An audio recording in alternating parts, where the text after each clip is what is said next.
اس وقت chairman Tehreek Insaf Imran Khan press سے بات کر رہے ہیں کراچی میں۔ پلیز تھوڑی 25 سال پہلے پیسے اکٹھے کرنا شوکت خانم کے لیے بہت ہی مشکل تھا، کیونکہ جب تک ہاسپٹل بنا نہیں تو اکثریت کا یہ خیال تھا کہ یہ ہاسپٹل اگر بن بھی گیا تو چلے گا نہیں، لہٰذا اس کو پیسے نہ دیے جائیں۔ تو میں پیسے اکٹھے کرنے کے لیے دنیا کا کوئی کونا نہیں چھوڑا جدھر مجھے جانا پڑتا تھا، جدھر بھی پاکستانی کمیونٹی مجھے ملتی تھی ادھر پہنچ جاتا تھا۔ تو میں نے کرکٹ میں تو بڑی دنیا دیکھی تھی، لیکن فنڈ ریزنگ میں اور زیادہ میں دنیا دیکھی۔ تو ایک دفعہ 25 سال پہلے یا 26 سال پہلے میں ساؤتھ افریقہ گیا۔ اب ساؤتھ افریقہ یہ پہلی جگہ تھی جدھر وہ پاکستانی نہیں تھے لیکن ادھر کے مسلمانوں نے مجھے دعوت دی کہ آپ آؤ۔ تو وہاں میں اور ساؤتھ افریکنز بھی تھے جو میرے ساتھ کرکٹ کھیلتے تھے ساسیکس کے لیے، جب میں انگلینڈ میں کاؤنٹی کرکٹ کھیلتا تھا تو انہوں نے بھی بلایا مجھے۔ تو میں وہاں گیا پیسے اکٹھے کرنے۔ تو جب میں کیپ ٹاؤن میں تھا تو مجھے ایک دعوت آئی میمن کمیونٹی سے، اور میمن کمیونٹی پیٹر میرٹسبرگز میں تھی۔ تو خیر میں نے کہا کہاں، میں اتنا بڑے بڑے ڈسٹنسز تھے تو میں کیسے جاؤں گا۔ بہرحال انہوں نے بڑا انسسٹ کیا۔ اب میں بھول گیا ہوں کہ 25-26 سال میں نام بھول گیا ہوں۔ تو مجھے یاد ہے انہوں نے اسپیشل مجھے چارٹر پلین بھیجا، اور میں چارٹر پلین سے پیٹر میرٹسبرگ پہنچا۔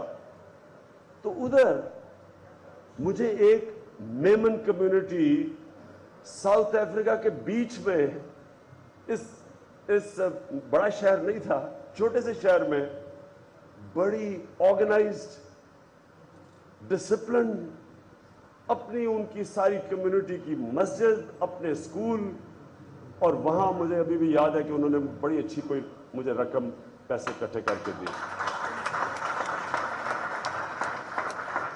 لیکن پیسہ اکٹھا تو ایک چیز ہے، لیکن مجھے جو ان کی چیز پسند آئی، انہوں نے ایک خاص طور پہ کہ ابھی لوگ یہ نہیں سمجھ رہے تھے کہ ہاسپٹل بنے گا، اس کمیونٹی نے مجھے خاص بلایا جب میں ساؤتھ افریقہ تھا، اور صرف انہوں نے کہا کہ ہم اس میں شرکت کرنا چاہتے ہیں۔